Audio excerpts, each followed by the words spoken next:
So the world and your relationships are literally mirroring to you how you feel about yourself. And in this video, I'm going to be giving you an amazing example of when someone that I know and love so much chose herself and how that had the most amazing impact on her relationship. And it's going to really inspire you.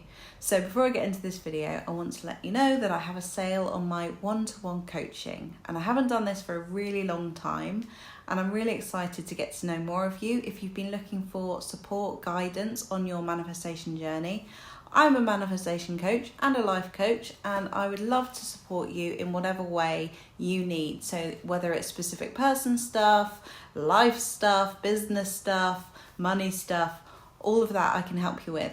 So have a look on my website, all the prices are on there, all the sale prices are on there. And if you have any questions or you'd like a discovery call, then let me know.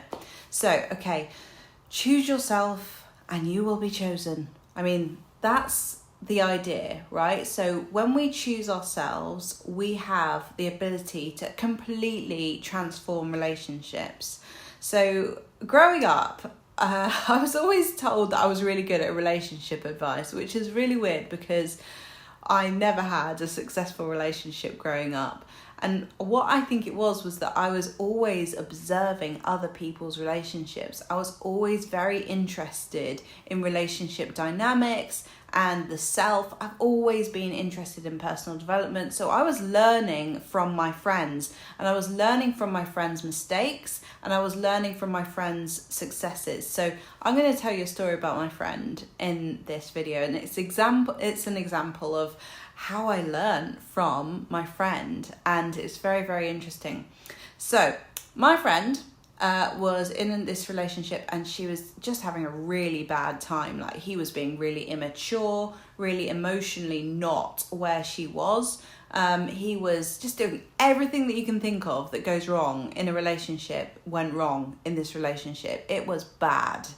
And she was struggling with her own self-worth. She was struggling with, how do I change him, basically? How do I get him to be the way that I want him to be? That's what she was really, really struggling with for such a long time. And basically it was going round and round in circles. The more she tried to change him, the seemingly worse it got.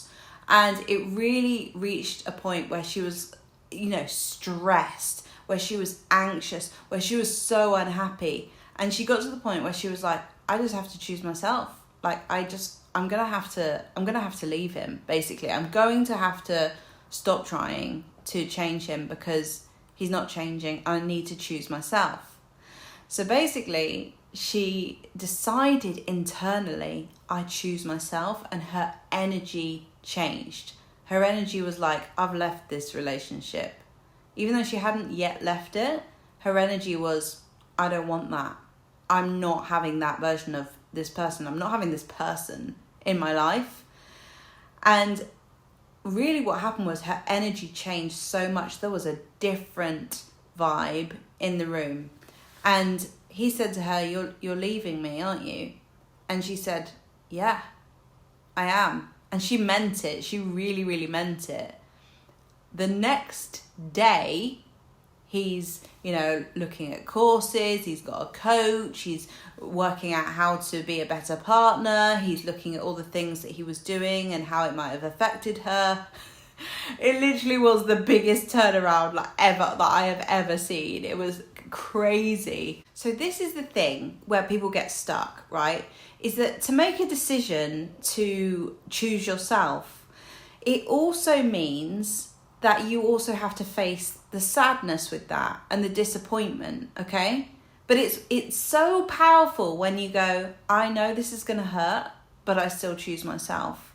I know that I'm gonna be sad about this and I wish it wasn't like this, but I've got to choose myself. Like, that's the bit that I think people find hard. That's the bit that I found hard in the past as well, is that in choosing yourself, it's not always easy. It's not always easy to do that. Sometimes it means that you also have to face the disappointment, right? And that's what people are trying to just avoid. I don't want the disappointment. I want to be happy that I'm leaving this person. I want to be happy that this hasn't worked out. It just doesn't work like that. Basically, you're going to feel lots of things when you choose yourself.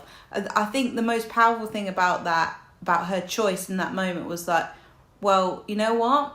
This sucks and this is hard and I'm really sad that he hasn't met me where I am. But I'm still going to choose myself because I can't live like this anymore. Right? That was the powerful thing. And, you know, you might be able to relate this to a situation with a specific person, for example, right? There's a lot of people that I work with who are looking at their person and they're waiting for them to conform or be the way that they want them to be. And they're waiting, just waiting. And it's painful. It's really painful being in that place of like purgatory. It's like purgatory. Well, you know, what's going to happen? When's it going to change? And the powerful moment is when you go, you know what?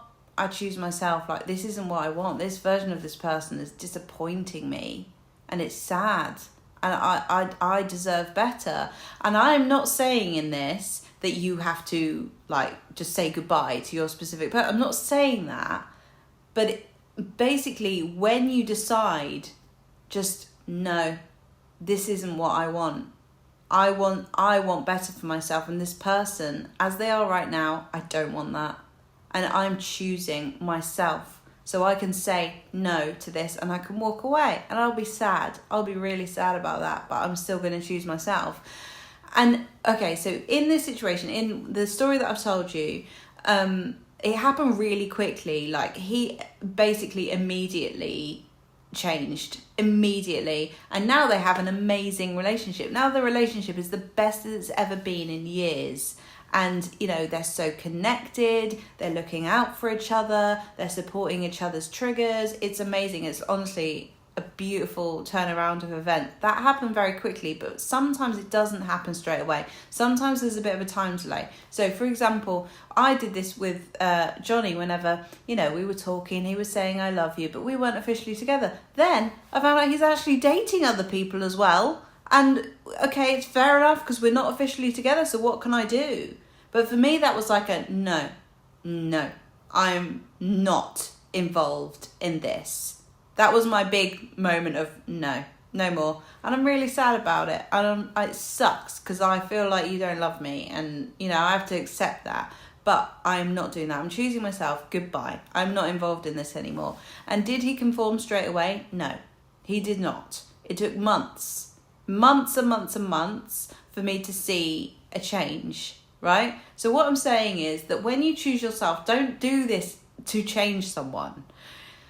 Don't do it to change someone, because you've got to basically be doing it because you've had enough, and because your body and your whole mind and everything in you says, no, this is not what I want. I can't do this to myself anymore. And that's when it will actually, you know, things change. But, you know, in my situation, I remember thinking, oh, I hope that me leaving will make him want to be with me. But it didn't. And so I faced the disappointment of that. It was sad and it sucked. Like, it feels like he doesn't love me, you know? But you know what? I still choose myself. I'm not going to hang around for this. I'm not going to talk to him while he's bloody off wherever he is, saying he loves me, but then doing something else. Like, it doesn't make sense. I'm not doing that. Absolutely not. And it was easy for me to choose myself in that situation because I'd had enough. I'd just had enough. And maybe you've had enough. And maybe you haven't had enough. And if you haven't had enough, you just need to keep going until you've had enough. But when you choose yourself, when you get to that powerful moment of this sucks, but I choose myself, and you can actually handle and face that disappointment, and you're not scared of it anymore, all the power changes. You get your power back because this person can't hurt you anymore because you've already allowed yourself to feel the emotion that you were running from. You see, that's how you take your power back. Don't be scared of feelings. Feelings pass. Nothing to be afraid of. And when you take your power back because you're no longer scared of the thing that you were scared of, which was the feeling, that's when things change, because you are in control then. You're in control of your life and your emotional world. And that's what happened with my friend. It's basically what it is to let go, to go, I surrender to this. And yeah, I just wanted to give you that story to illustrate how powerful it is when you say, I'm choosing myself is more important than running away from the sadness or fear or disappointment, right? And then you actually feel better, And that's when things change and people change, and the world then reflects back to you your new state of who you are, who you're being. I'm being someone who chooses myself. I'm being someone who puts myself first. I'm not scared. I'm not scared of you hurting me. I'm not scared of heartbreak anymore. I'm not scared of disappointment anymore. I'm choosing myself, right? That's the powerful thing. So let me know what you think in the comments below. If you'd like any support, any one-to-one coaching, got 30% on my coaching at the moment, and I will see you in the next video. Bye.